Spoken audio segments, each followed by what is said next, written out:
Hi there, Nathan Thornberry and Karl Born coming to you live from the location of our 20th year reunion for Brebeuf class of 2000. And I wanted to bring Karl over to tour the site and talk to you a little bit about some of the safety features. And we'll start with these guys right here. These are our handy dandy mascare, shield of glory mask, so that we can all see each other's faces. These will be provided to everybody on site. And I'd like to invite you. We'd like to invite you. The class reunion is on Saturday, August 22nd. It starts at 6 p.m. and the location here is right above Matt the Miller's. If you're familiar with that, it's right next door to the Palladium at City Center in Carmel, and we're on the top floor of that building.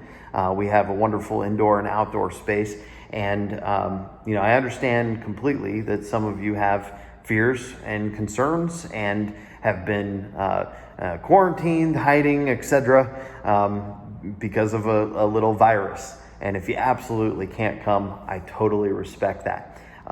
We should get together more often as classmates, including next year, which I know some have suggested. But timing is everything. And this is actually our 20th year reunion. And it would be wonderful to see all of you. So let's talk safety for a second, because I think, when you have a group of people as large as ours, I think we had, 120 kids in our class, something like that? Maybe by the end. Maybe by the end of it? Yeah. Some of us made it. It was closer to 200, I thought, at the beginning, but who knows? Really? Okay. Well, I'll look forward to meting the other 80 of you I didn't recognize were at the school. But yeah, I'll so go 130? Yeah, okay. We'll count names tonight.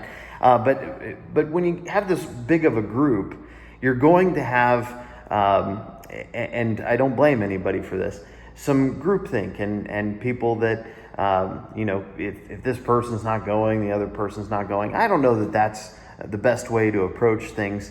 And I'm not sure that anybody asked the question of what are we doing to make sure that our reunion happens and that it happens safely. So these handy dandy masks are one part of that, of course. There's hand sanitizer everywhere. But as you can see in the background, the facility, which is built for around 200 guests with spacing, is an indoor and outdoor facility, and it's all hard surface. There is nowhere that viruses or bacteria could build up in a viral load. And I'm not saying that as an unqualified person. I happen to be the owner of one of the largest environmental labs in the world, and have a PhD on staff. We talk about this stuff. We do test it. We do sanitize, and I have a staff that handles events here. So hand sanitizer everywhere, these masks for those that want to wear them, and we encourage it, and a facility that's all hard surface. My staff, outside contractors, they'll be sanitizing. We've held events here, including people from all over the country just last week that were here in this space, and it worked out great. Nobody got sick, not one occurrence from the whole group. And everything in this space, which, I've never had people to my home until lately. And part of that was, kids and pets and all of that stuff. The other thing is having a space that works for having guests. And what you'll experience here is the kind of automation that makes it so you don't even have to touch a toilet seat. Karl, do you have to touch a toilet seat? No, you don't. I saw it. Yeah. They're lights, special lights. They're all automated. That's for you. Yeah, they're automated, and they heat up, and they even squirt a little. They give you a courtesy squirt to kind of lubricate. So show me that. Well, nothing sticks. You notice there was no brown marks. No, I didn't see any. Not a single brown mark. It Zero lit poo. up, so I would have seen. Yeah, it was lit up well. So if there were poo, he would have saw it. But it's not even there. There's no poo. There's no viruses here. No bacteria, and everything cleaned as it should be. Now, part of the reason I brought Karl with me today to help us get this invite out is that the space is built for this sort of thing, and I wanted to offer up this space, this service of hosting our reunion at zero cost to any of the participants. Catering is covered, staff is covered, cleaning is covered, parking is free, etc. And the event space is not at the school so that it wouldn't get delayed. And I started down this path many months ago to avoid that because I foresaw things were being delayed. So Karl, tell us about the space and your assessment of whether we are in a safe zone. Well, I can tell from the tour that we took that it is your business to make sure that things like this can be put on in a safe way, a way that'll be safe for people now and a way that would be safe for people at any other time. There is outdoor, plenty of natural ventilation. I don't know how well you can see through the window there, but there are a lot of windows because there's a lot of space outside. You can't get more access to air than outside. But there's a lot of it inside too. And you mentioned some filters. I don't remember the details of the filters, but you're more qualified to talk about the filters. They sound impressive, but he's the one who would know.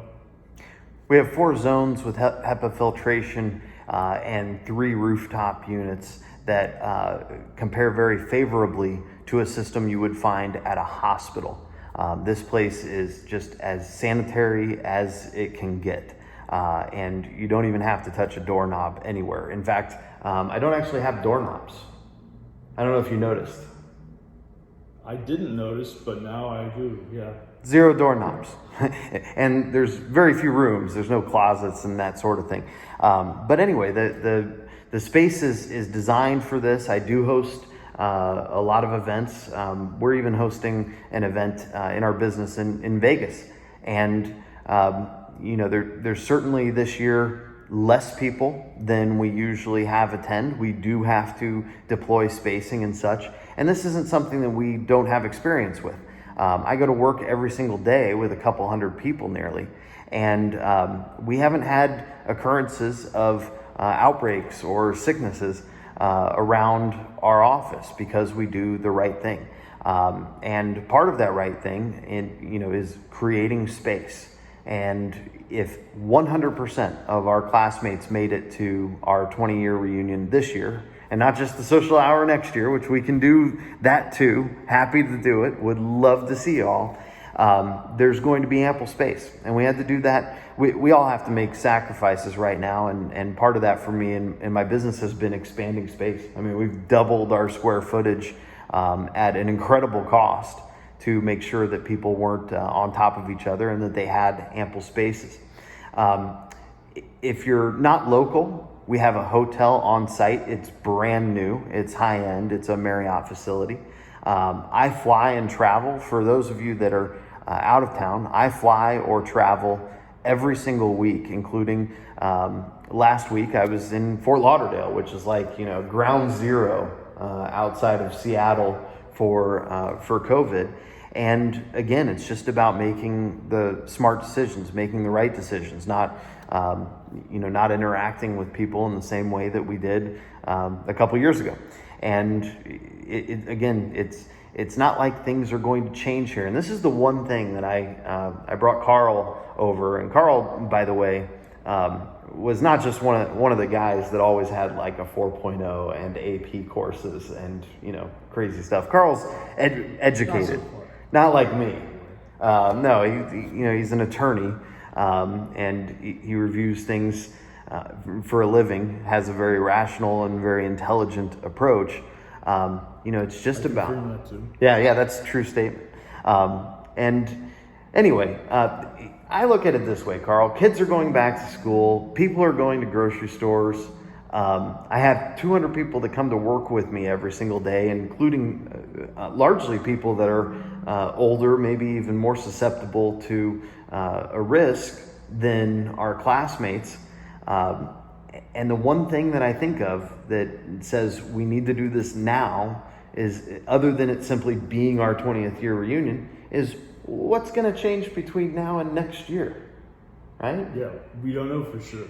We can speculate, we can use our imaginations, and maybe there will be something better by May 31st, but we don't know that.